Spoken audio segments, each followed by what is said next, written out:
watched episode 85. Shauna, what did you think? Oh, I love kind of like these really character focused episodes. I mean, there's not a lot of combat, but there's a lot of like things that were said and things that were revealed that were very important to the going forward in the show. I'm glad they kind of did that. So, yeah. Okay, so here's what happened on this episode, everybody. Started off, they're in the Shadowfell. They had just had their big thing where they were fighting Paultin, and because he had the Ring of Winter. Ring of Winter's gone. Paultin's not corrupted anymore. So this episode, most of it was them just kind of recovering, and kind of the focus was kind of on the two relationships between there's the Diath and Strix kind of connection, then there's Hmm. the Evil and Paultin connection. And so there's a lot of stuff with that. Hmm. And Nate is amazing tonight. Yeah. And then they got in their cart. Their ogre zombie drove them off a cliff, and only Evelyn actually fell. And then they ran into the Raven Queen. Hmm. They gave her all the stuff, the hand and the chalice, and then she turned Simon, who's their little golem that spits darts of death, and turned him into an actual little kid. And he opened his mouth as if to speak, I guess, and that's where the episode stopped. So, Shauna, what are your opening? What do you think? What did you think? Oh, we finally got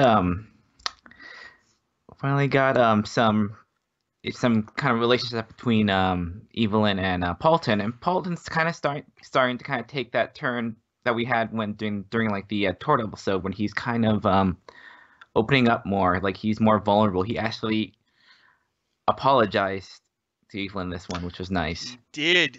He did. Oh, anybody in the chat, if you asked a question, please go ahead and repeat it because Yeah. I missed a bunch scrolling by. Hmm. Do you think Perkins is using the evil in the cave as a way to teleport the gang straight into the heart of the tomb without spoiling Tomb of Annihilation? What do you think awaits them back on the material plane? Let's see. Raven Hmm. Queen took the. Basically, it's funny. He had the Raven Queen basically say, "All right, you're not doing that side quest anymore. Hmm. Yeah. Give me the hand and give me the chalice." And what's funny is maybe he's going to pass that off to like another group, like the Acquisitions Inc. group or something like that. Yeah. Um, and is he going to use? What do you think? Is he going to use it to get? How are they going to get back? Do you know? I think yeah, there's this thing possibly they're gonna have to get back very rapidly into the into Cholt and finish up their quest because as we found on the episode, some characters don't have a lot of time left if they keep going at this pace. The death curse is going to definitely take its toll, and we've actually had like concrete numbers. So Dieth has 13 hit points left, which is not a lot. That's insane. That's for level 10. That is terrifying. Like he could have died really easily in that Is Chris gonna? clip. I mean, is Chris gonna put him in the dungeon with 13 hit points? He has the failsafe like the other three, but It's true. Um, KID buddy, do you think Paulton said the wrong thing by saying feelings make things hard and he prefers easy? Did he say the wrong thing? mm, Uh, mm, did he yeah, say the wrong thing? No, I don't, right? no, I don't think so. I think that's in keeping. Like it's an interesting push and pull with Paul as far as like he goes forward with his feelings and then kind of pulls back a little bit. Like so he tries to keep that thing of not getting too far in. And I think it's still that whole stuff with the Ring of Ritter is still fairly recent, and I think it's gonna take him a little while to you know open up more to them. But I'm happy that he did to the extent that he did this episode. Yeah, because for people watching this who maybe didn't see or whatever, um, Paulton had a very frank conversation with Evelyn. He overheard her praying about him, and he sat down with her and kind of he basically, I thought this was great. Mm. He says, I'm kind of like the silent player, and I was Yeah. like, dude, and Mhm. he was talking about basically kind of talking about real life stuff as well as because was in the beginning of the show, he was criticized as being kind of quiet, right? Yeah. And he's saying how he didn't feel like he was holding up, like contributing, like everybody else had their thing and he didn't have his thing. And once he got the ring, he had his Hmm. thing and he went nuts with it. It was like he added in all of that little meta stuff. Yeah. I'm like, that's really clever, right? Yeah. Nate has a talent for like having balancing that meta stuff in there at the right times. It's really it's fun. Yeah, I honestly thought that was one of the best things Hmm. on the entire Yeah. show so far, just because he always surprises me. Hmm. It's like you never know what you're gonna get with him, and he Yeah. does things that you're like, I never thought he would do that, but he and it's like it just feels like he hasn't even come close to his full potential as far as Hmm. just being a player, you know? And it's like Yeah. really crazy to see him kind of like grow and develop, and Yeah. honestly it feels like he's not even he's still taking his little he's got a he's already pretty awesome. I Yeah. think he's going to be really, really awesome Hmm. as time goes on. It's like, Yeah. Yeah. I like it the fact that like with this energy and it not having to like worry about like I love it a lot that it's not I don't have to worry about it hurting the party like with the ring like he did such a good job like playing evil Paultin or mhm. controlled Paultin, but there was always that little haze of like this is gonna be bad for the party. I just love like he's using that now, to kind of remesh with them. Mhm. All right, so let's see. We get some questions. Silverhood, Hi, Silverhood. What are your feelings on Chris letting Paulton and Evelyn happen, but when Strix Diaz does, he cuts them off? I didn't feel. Mm, I didn't really feel. I think the players are trying to pace it out. yes, They want to I build. can They kind of definitely. want to build it. It is weird Hmm. because we're talking 85 episodes here. Yeah, I mean, how but far do you stretch it? but But we're kind of starting that phase with Dieth and Strix from 50 on though. Like hmm that relationship of that hmm has like changed after that moment. So it's like it's kind of like in that newer stage. So I think the Paulton and Evelyn stuff I think has had a longer through line in the as far as the ship in the show as far as officially at least from Evelyn. hmm I and Nate actually said during that scene, Hmm. he said to the chat, these things take time. Hmm. Yeah. His character gives so little, so he's given like Yeah. tiny little crumbs. I Hmm. mean, it is kind of weird because once they do get that stuff out, Hmm. I think maybe it is best to string it throughout the series, or at least for It the majority of the series.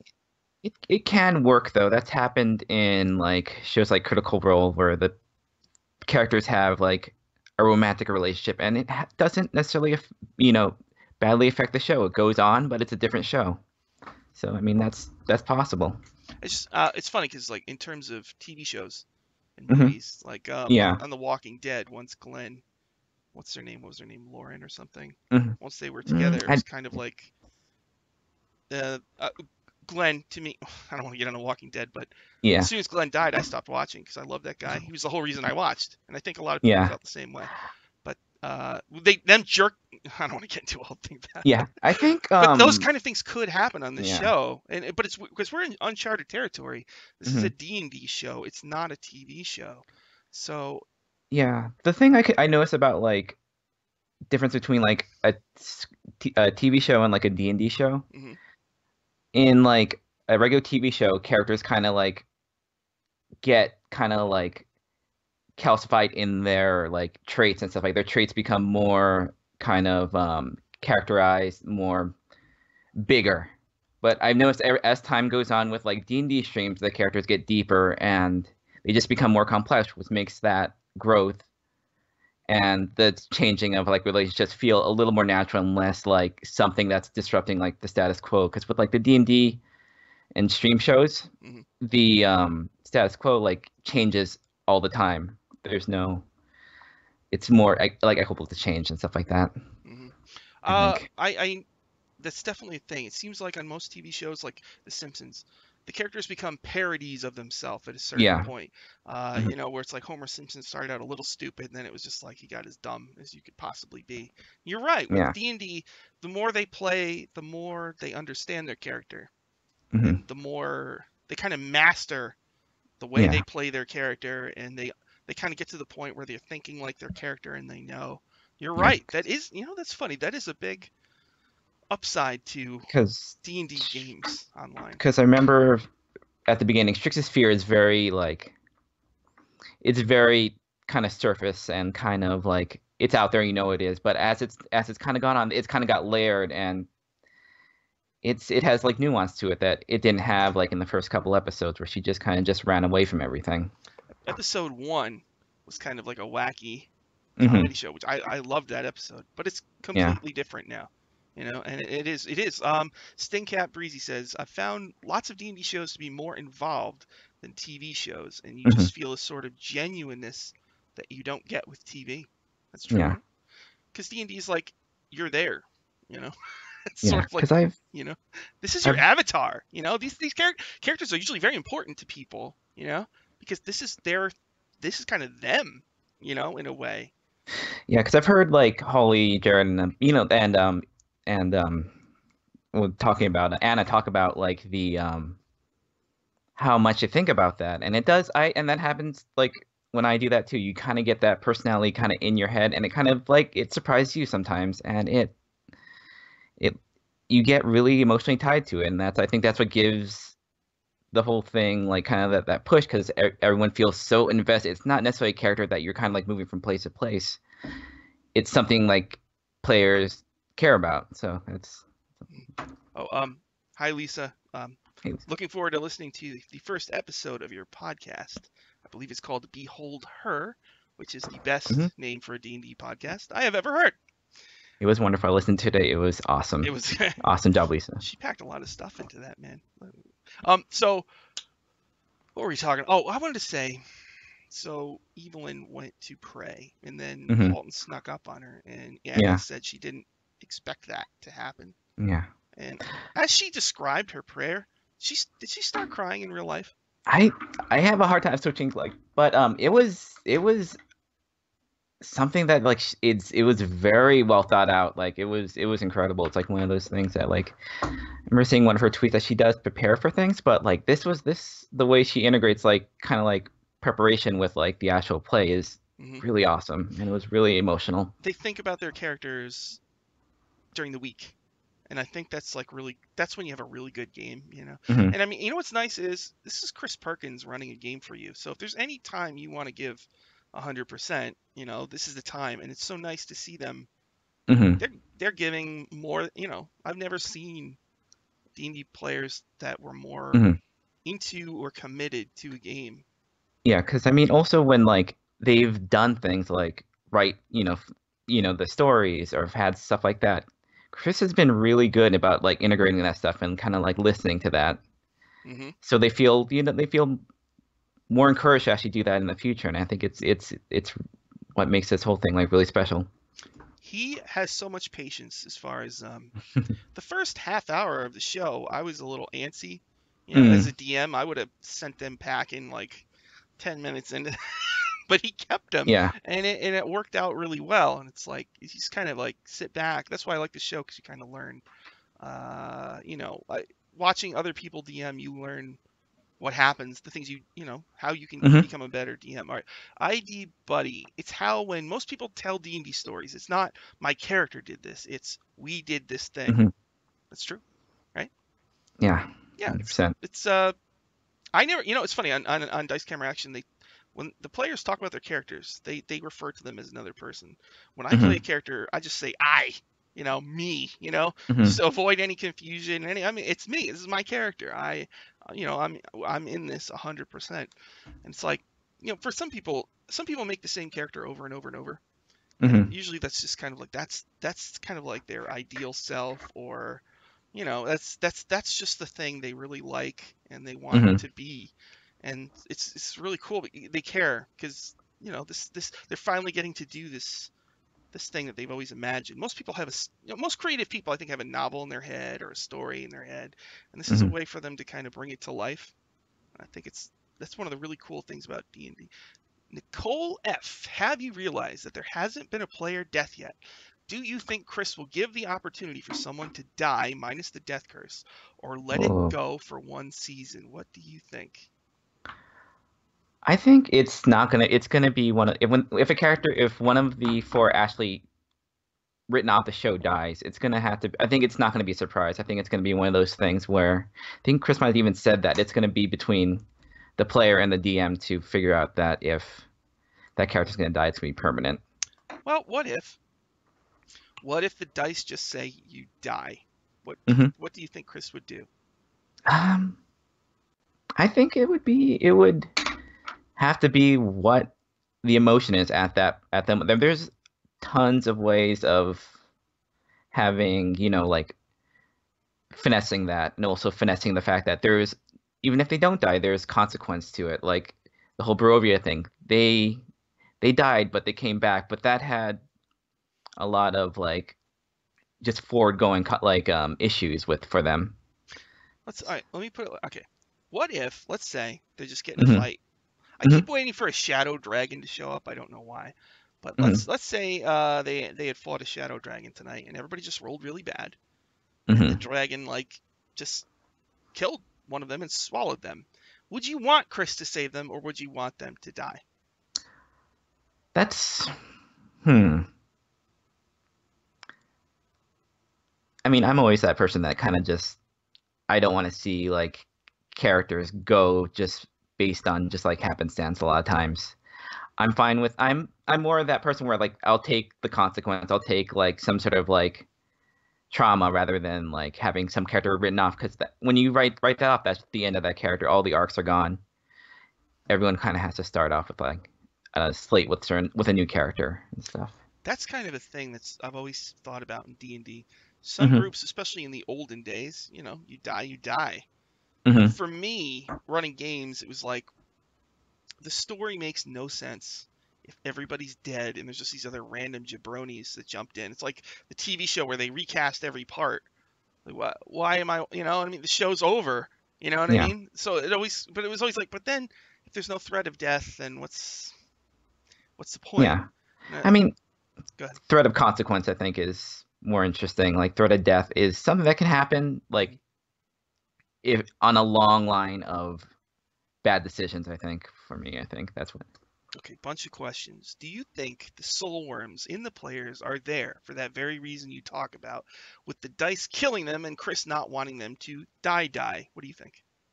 Yeah, right? I think so. I think, yeah. Also, like there might be it's creepy and it creates some interesting things with like the hags and stuff that are in the tomb.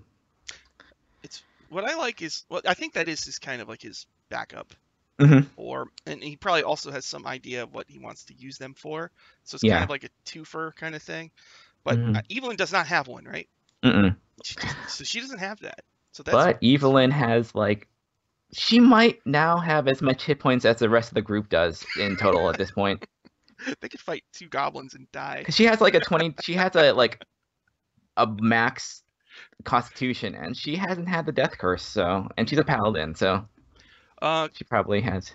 ID buddy, do you think Diath resisted Zone of Truth the second time? I could have swore that Ashton was Diath's brother, not dad.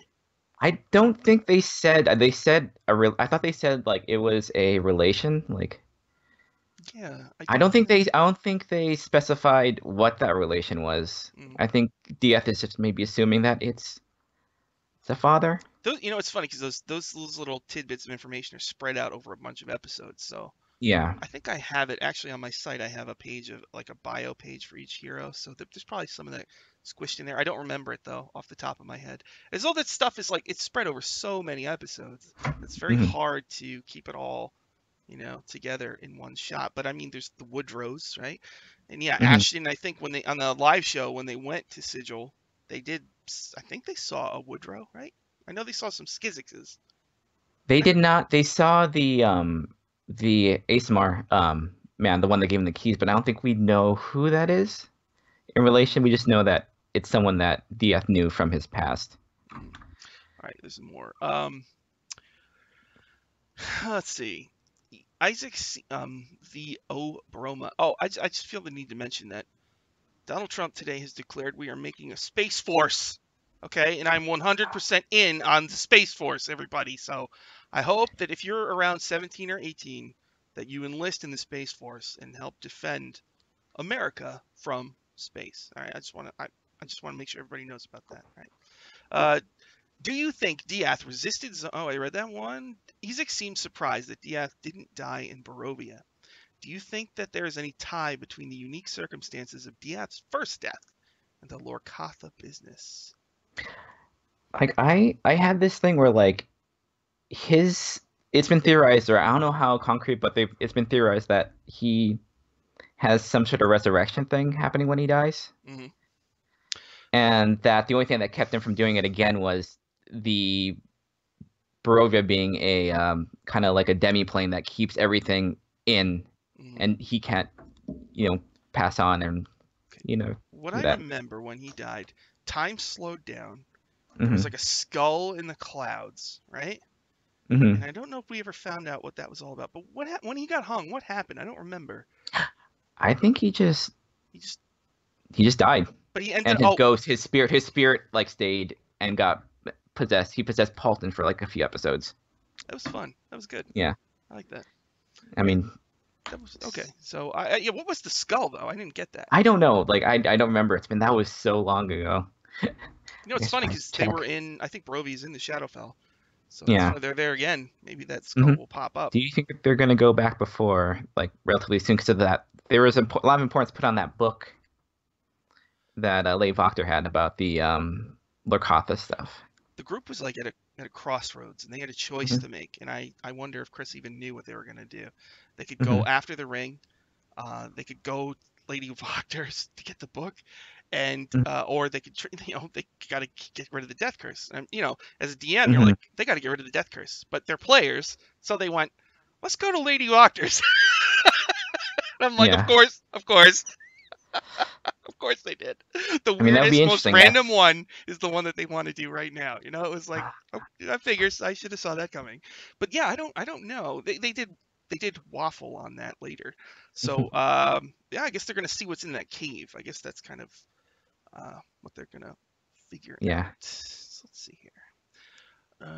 Thanks for the heads up. What do you want Simon's first words to be? God. Go. Hey. Like whatever.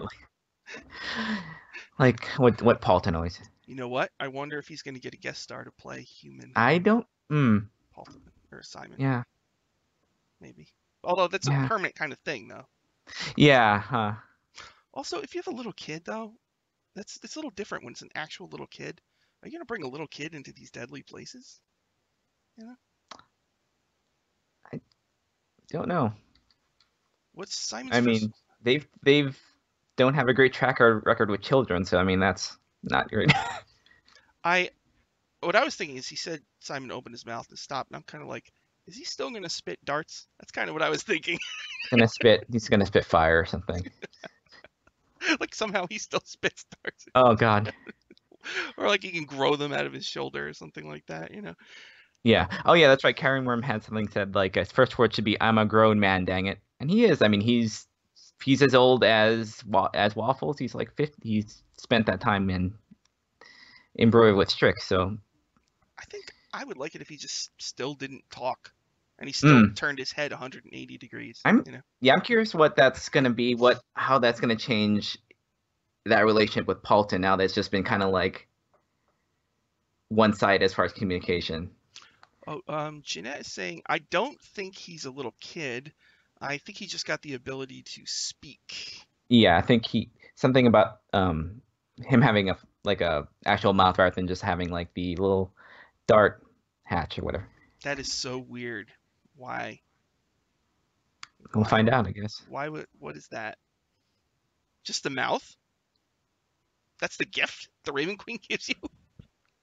A mouth? I mean, it's Paultin can talk to his son, so I mean, and his son communicate back to him. I mean, that's fairly important for the character. I think it's not necessarily portray any of the other characters other than Evelyn, so He handed I guess that over makes sense. the Skull Chalice of Chigakare, which Hmm.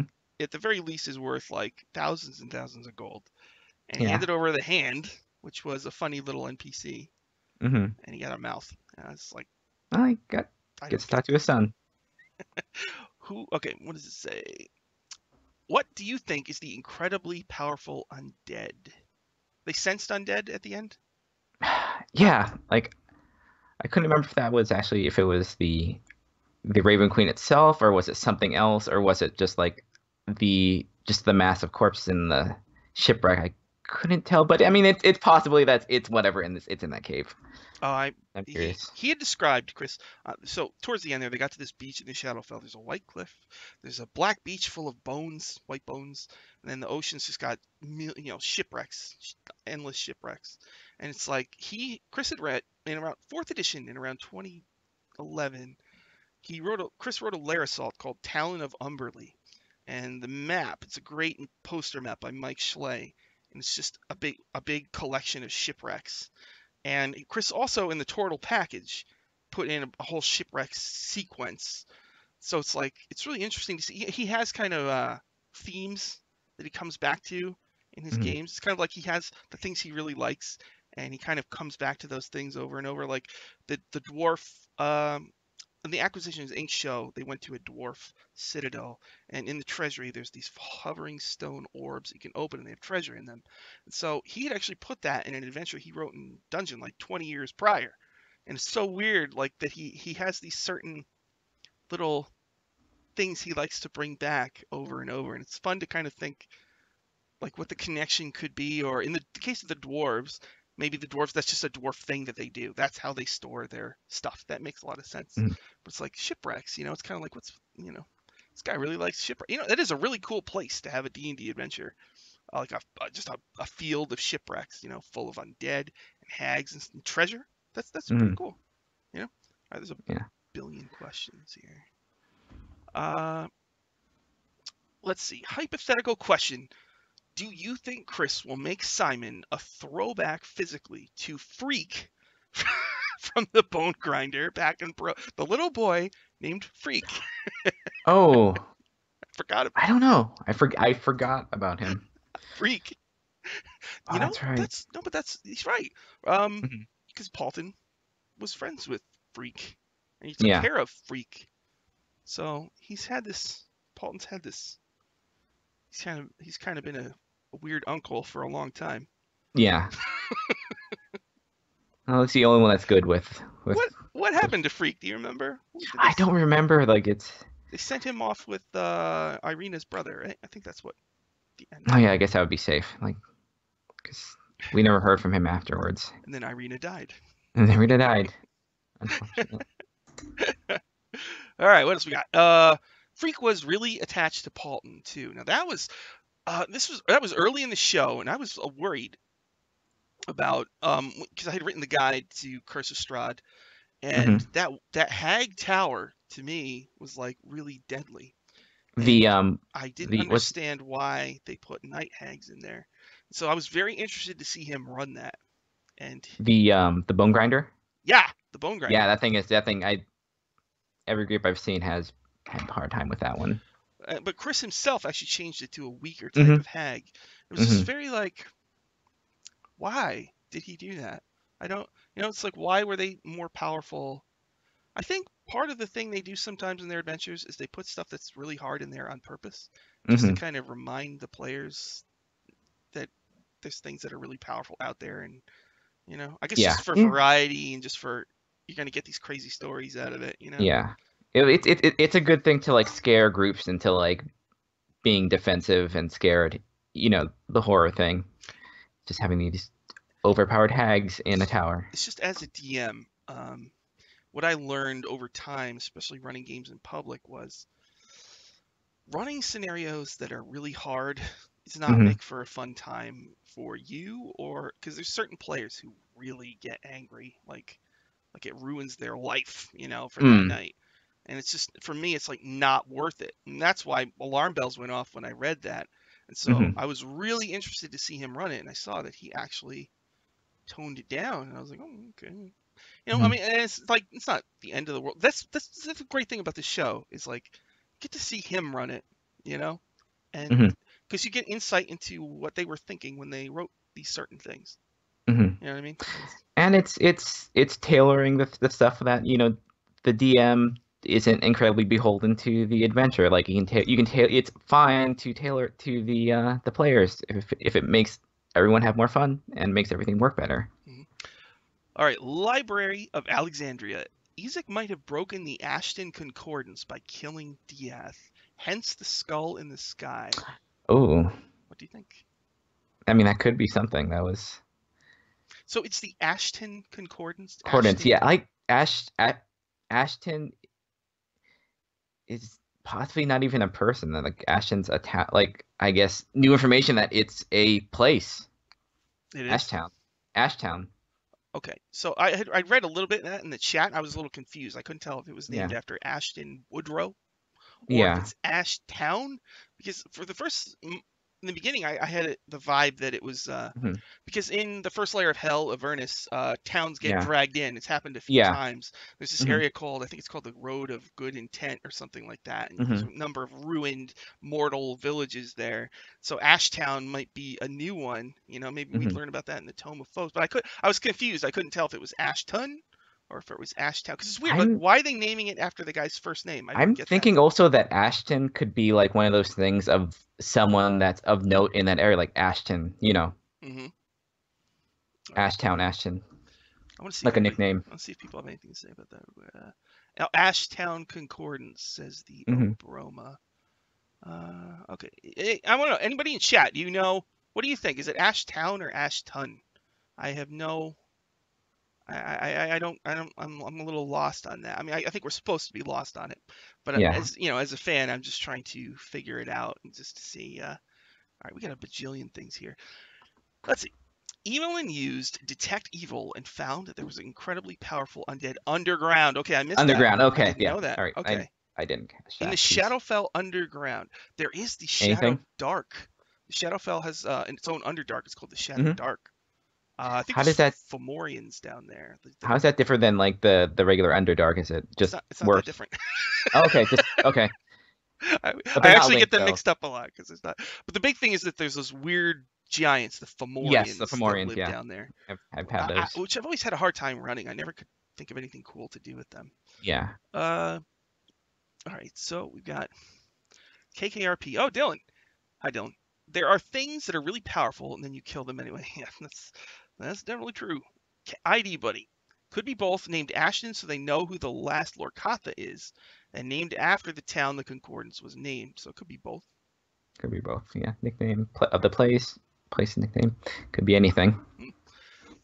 Silverhood. Players are allowed to be invested with their characters, but I agree that doesn't excuse getting mad. Oh boy, we're getting into one of my favorite topics. Mm. Getting mad that their character dies. There's a reason why not every peasant in the countryside is going to find adventure and treasure. There's a high risk of death, and adventurers should know this from day one. What's your Yeah. experience with dead characters, Shauna? I've never had one die. Really? Wow. I played since fourth. I never had one die. So It's I kind of don't hard to know. die in fourth, so I could see. So yeah, I don't know. I don't know what that's gonna feel like. But yeah, like I know in my heart when things get like dangerous, I tend to play really conservatively, like get really careful. Me too. So I don't want the character to die. Me too. I have a hard time just like, just going crazy, just going Mhm. like as reckless. That's almost impossible for me to do a lot of times. Me too, and I think people get frustrated playing with me sometimes because I'm super. I search for traps, Hmm. everywhere. I poke stuff with sticks. I think some people just want to jump right in, and I can't. Yeah, I'm very. If I'm into my character and I'm into the game, yeah, that's how I'm gonna play. I'm a turtle. You know what I mean? yeah. I Well, don't. I think It's yeah. fun. It's fun to care. Hmm. It's because it's like everything's scary. It's Hmm. fun when you kind of put that into the game. I love pulling levers, you know. That's a whole other thing. Hmm. But as far as I could talk forever about people getting mad in D&D. That was a huge thing.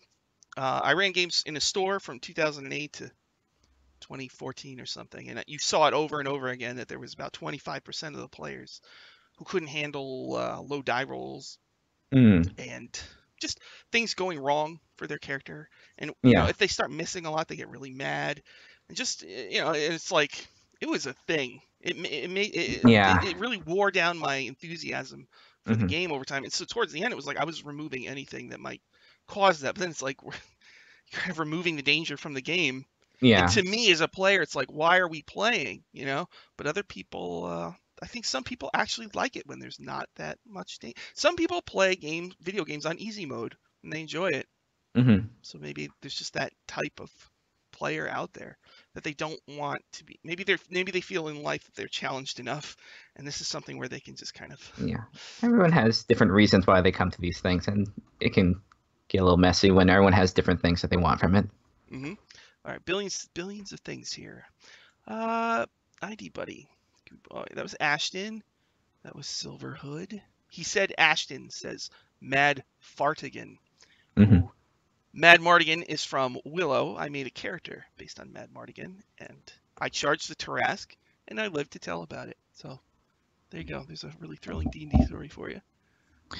Um, Crognus has a good comment. I think not all Chris's stuff is real foreshadowing. I think it's a bit that DM trick where you fake foreshadow and then write what you actually foreshadow later, which is definitely possible. I guess it's a mark of good DM where you can kind of finesse something that into being foreshadowing that wasn't necessarily meant in that specific way necessarily. So you think he might have thrown it out there and then is going to build on it later? I maybe there's just simply the possibility that the hand and the initial Raven Queen thing could have been like had a purpose, but it can kind of be kind of massaged into something else. Like maybe it wasn't tied to the ring necessarily, but it ended up being like a good way to kind of like fulfill that specific problem. Chris has said when he works on his adventures, he thinks about his Hmm. games when he's driving, when Hmm. he's out walking his dog, Milo. We know a lot about Chris's life, don't we? It's funny. I think whenever you're a public person, via Twitter and stuff like that, And it's funny. it's hard. Now it's like D&D people are public people now. Isn't that Hmm. weird? And so like Yeah, I know Chris has a painting, the Umbra cover from Dungeon Magazine that's in his yeah, bedroom. He yeah, that has one. the original painting by Tony DiTerlizzi. It's like Mm. we know all these weird things about and part of it is just social media, I guess. Hmm. But it's like it actually makes the game more fun. It's like you don't know them, but it's like they're your friends sort of, you know? Because Hmm. Chris says stuff like he's lawful good in real life, and I feel the same way about myself. So that makes me like him more. You know what I mean? Like it's like, oh, Hmm. I love this guy. So all right, let's see what else we got.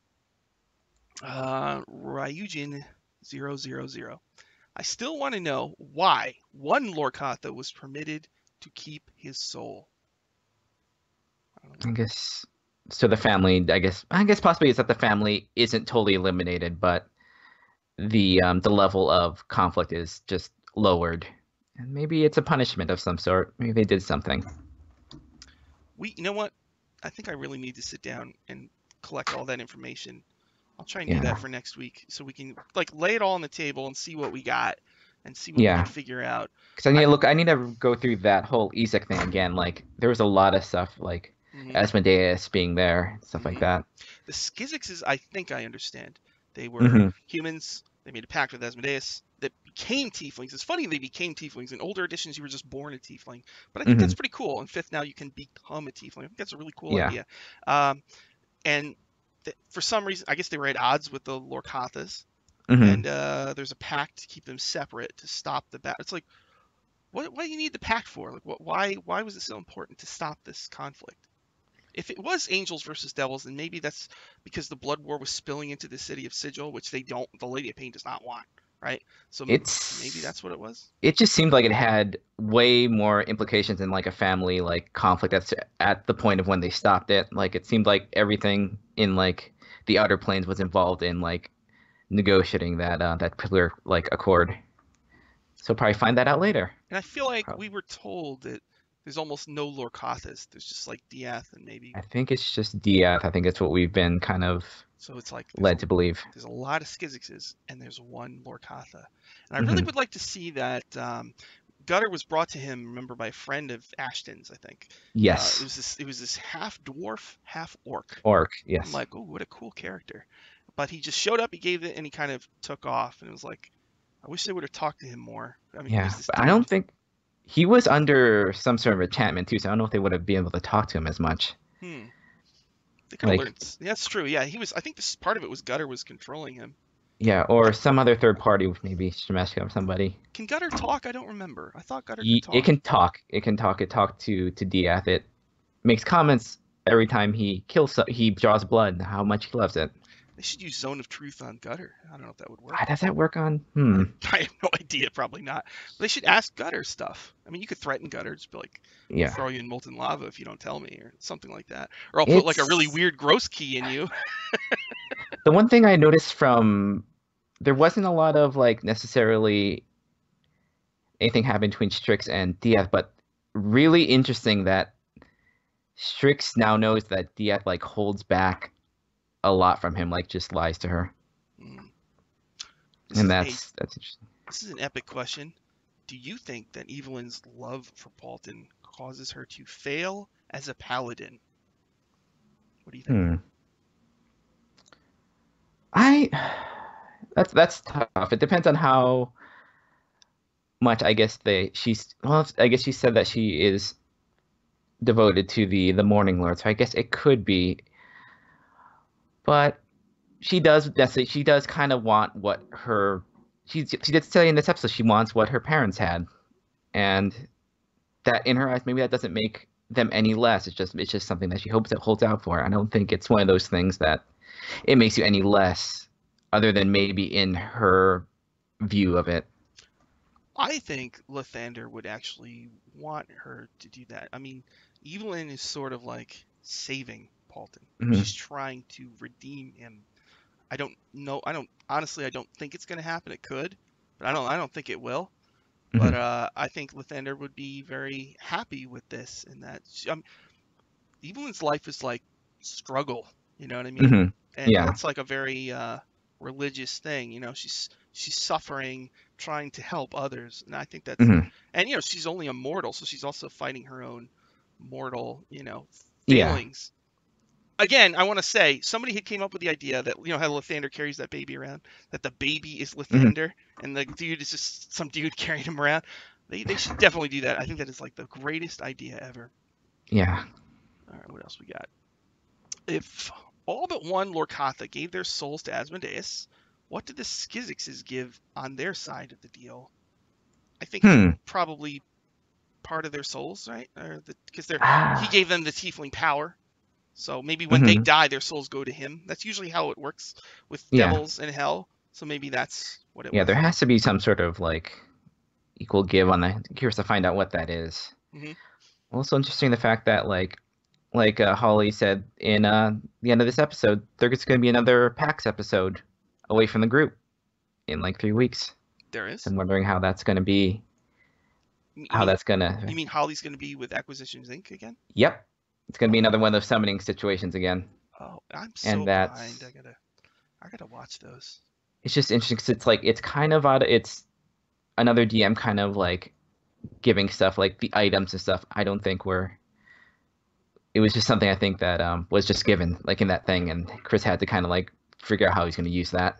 That's cool though. It is interesting. It's just interesting how is that gonna, because they always kind of like fit. It's not like they always kind of like fit in the summoning in some way. I'm wondering how it's going to be, considering how close it is to the end of the season. It's like a week or two before. It might even be the penultimate episode when really? That gets summoned. So I'm curious to see how that's going to work.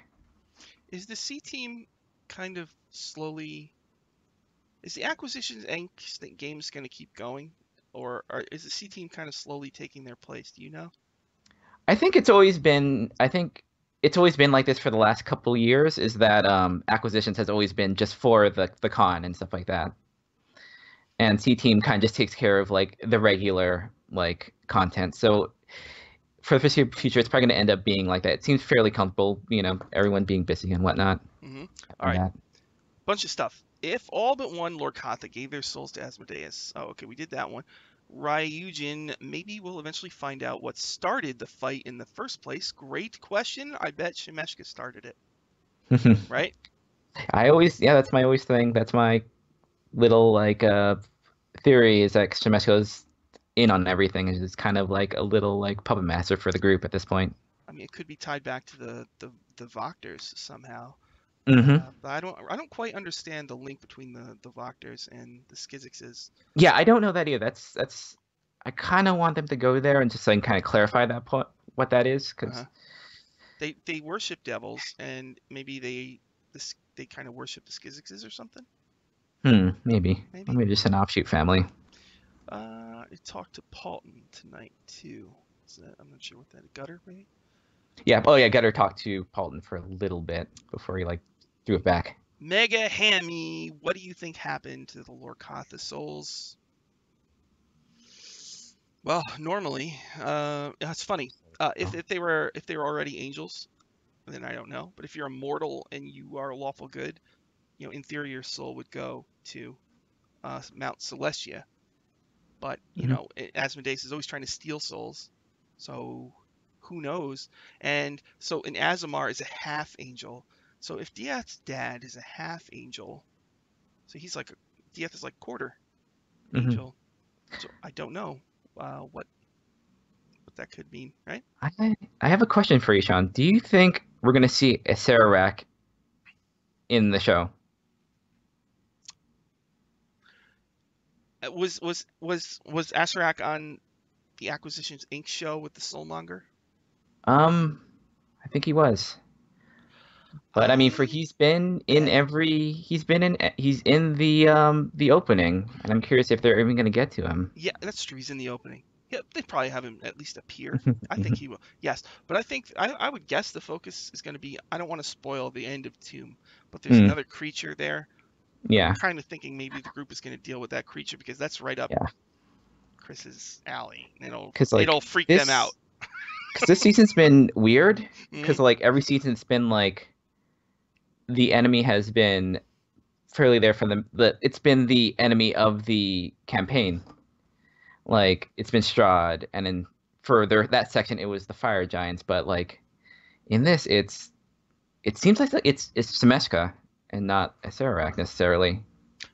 That's been the focus of everything. Okay, we're low on time, and I want to talk a little bit about the birdcage, but Oh I yes, want to yeah. ask you in the chat. Was this one of the best episodes? What do you think, or was it just in the middle? I really liked it. Yeah. I like Ross's interplay with the group Oh no, I with mean, this group. before we get to that, I mean, this episode of Dice Camera Action. Oh, this episode? Yeah. Oh, I liked it. I like character stuff. I think there are things that that came to a head, and I'm excited for it. Let's see. Swan Dive, hands down my favorite ever. Stingcat breezing. You missed it. You shouldn't be listen. You shouldn't listen to us. You should watch it. It was very good, especially the last hour. I thought was really good. ID Buddy, best Evilton episode by far. Yes, I would have to. It was a real good Paulton episode. I'm very happy that he felt good at I this. would still say episode 52, the one where Paulton shoots into the save evilness. Hmm. That's Yeah, still the best. But this one is, when I list these episodes on my recap thing, I put an asterisk next to the best ones. I think this is yeah. I think it's definitely an asterisk one. It's a good one because I think I tend to focus on like the character episodes more than I do like combat or anything like kind of flashy. So this was definitely a good one. I felt. This one just made me so happy because of Nate. He's Yeah. just he gets better and better. It's so fun to see. Because I've had there's usually in D&D you have a quiet player, and Yeah. like some people get frustrated with them, but what I learned over time was they're the most loyal and involved people, and they never miss a session. The ones that I've had, and so it's like in the beginning I kind of accepted the Paulton's that person who Hmm. cares, that's fine. But over time it's like it's crazy. I've never seen that Yeah. where he came forward, he took steps forward. It's like this is really awesome, So Yeah. it makes me shows like this make me very happy, it makes me very happy. It's just D&D is so cool like that. Yeah. It's so nice when someone kind of you see someone get that bug Mhm. for like the excitement of playing for it, and it's so nice. It's a great way to showcase your Mhm. personality, and what you have to offer creatively, or just what Mhm. in general. It's awesome like that. And so I think Nate is Mhm. it's just really good. All right, so Yeah. any more before we get to this? Yeah. This episode was a benchmark for character development. I think so, yeah. Yeah. All right, so I got some other stuff. We don't really have time for this, but All right. I Yeah. did want to talk about. Here's this bugs me. Mhm. So online for a week or two, I'm not really following Critical Role, but even I Mhm. saw there's this big thing about Matt Mercer is doing critical fails, and Yeah. during a critical fail, he had somebody drop a weapon, and apparently a Yeah. lot of fans were very angry about that. And to me, Mhm. that's like, oh no, because I feel like up until now, all these shows, everything, Mhm. the fans have been very positive, but it feels Yeah. like when that hit and Pathfinder 2.0 hit, things are getting just turning slightly negative, and I'm getting really, I I don't want they that to they happen. I wouldn't worry too much 'cause I think it's definitely happened before, like in the Yeah. past several times past with Hmm. people being upset with how Mercer's DM'd from, just for like minor reasons. So I mean, it's not a huge issue. So I mean, I don't think And, it's too and bad. and dropping a weapon for a critical Mm-hmm. miss, I mean, in D&D, I mean, I think Matt's been running a long time. That's something that Hmm. happens. In old editions, that Yeah. happened all the time. Stuff like when you rolled a one, bad stuff happened. And it was Hmm. over time. In fourth, I got the critical hit deck from 3.5, and Hmm. I translated it to fourth edition rules, and the group loved the critical hit deck. They freaking loved it. Yeah. But when I put the critical miss deck in, Yeah. one session, and they They don't like it. demanded that I get rid of it. Yeah. People hate critical misses. They hate it. Even if I give it to the bad guys too, they still don't think it's worth it. It's Yeah. very interesting. It's just a D&D It's the thing. punitive. Yeah, the punitive thing. If you just don't, Hmm. so you like that. All right, and so I saw only the first 20 minutes of Hmm. Birdcage episode 3. Did you Yeah. see? Did you see the show? Yes. Yeah. Watch it. It was good. Here's what I saw. Um, Hmm. Ross is playing an ooze method. He does a Hmm. really funny, like, I'm from New York, kind of voice. I'm Yeah. like, he's he's great. He's like a really funny person. He's just a really Yeah. funny person. Yeah. It's a lot of energy that I really like. It's very good as like a guest and as a player like in Jared's game. It was he's definitely a wild card too. He's kind of like that Nate kind of type of player where it's just like I don't know what they're gonna do. So what else happened on the show? So yeah, they actually they stopped a bunch of like the enemies that they fought were a bunch of like centipedes with brains that came out of like the ground, but they actually met the Lady of Pain in this one, or they saw the Lady of What Pain. they did? Yes, How? Like, and it what was was the? she did the usual thing, just like walking by, Oh my and they god. were told do not interact with her, and now the construct, the Warforged reader has a crush on her, so that's funny. Really? Yeah. I did see. I love his reader's book, Oh and he's no. Yeah. logging all of the crimes the group commits so he can report them Yeah. later. Now he added a page of his Mm. mistakes, I think. So Yeah. I love that book. Yeah. I love how it wasn't necessarily what I've been expecting from that game, but it's wonderful how kind of Holly's like kind of like built into like the always sunny aspect of that group, because that group is a bunch of disaster children other than Reader, They and it's clicked. That great. group clicked like Yeah. by episode 2. It was like, oh, we got her. They got their thing. You know. Yes. And Holly's awesome. Great DM. She just yeah, she keeps up, and when they swerve, she like has stuff, like it seems like she has stuff like prepared, like ready for them. She's She's so very, good. very, very quick. Yeah. And that's like an awesome thing for a DM to Well, have. she does the thing that I think I like with Chris, that she can do like the humor stuff, and then kind of just without wanting to kind of drop spooky kind of like scary stuff on it, and it's cool. I only saw episode 1 of Lost Mine. Were you able to see any of those? I've seen those. Yeah, like I like that's the usual like mystical group, and it's been good. Mm. I've seen that Did you adventure so many times. You have? that module. Yeah. So they went to the Goblin Caves. Did they get out? Mhm. I didn't get that far. I don't Okay. think. I think I've had. There's so many streams out there. Like I know I so many know. people. I'm trying to keep up. I got to do Trapped on the Birdcage recap, and then I'm gonna do Hmm. try to catch up on the Lost Mine. But I'm also I'm making a book for the DMs Guild, and that's kind of eating up a lot Yes. of my time. So Yeah, I can uh, understand. It's hard to Ameripal's keep up. Tome of Hmm. Foes. It's the book about bad guys. So what else? I wanted to. I really just wanted. We've got like 3 minutes. I just wanted to again urge people watching, and I don't. I don't want D&D stuff to go negative like it did way back when during the fourth edition wars, where there was all this anger about which people should play, and I'm afraid that the stream thing, because it's getting so popular, that you're going to start to get these nitpickers or complainers, or my way is the right way, Hmm. right? I just don't want to see that. I've only seen it a little bit, but I Hmm. really hope everybody just, uh, there's a million ways to play D&D. Just watch the one that you like. Yeah, there's And so many and options. always remember, if you're a DM, oh man, running a DM on a stream, having somebody criticize what you're doing, Hmm. that's that's the Hmm. worst, because Yeah. I think every single DM is already criticizing themselves. Yeah, Some, it's an intense space to be in. I know what that's like. yeah, and I just, and the Dice Camera Action fans are freaking awesome, Hmm. right? They're super Yeah, everyone's been super. nice, Everyone's super yeah, it's positive. been wonderful. It seems like the fans of Dice Camera Action are a little younger. Do you think is that's true?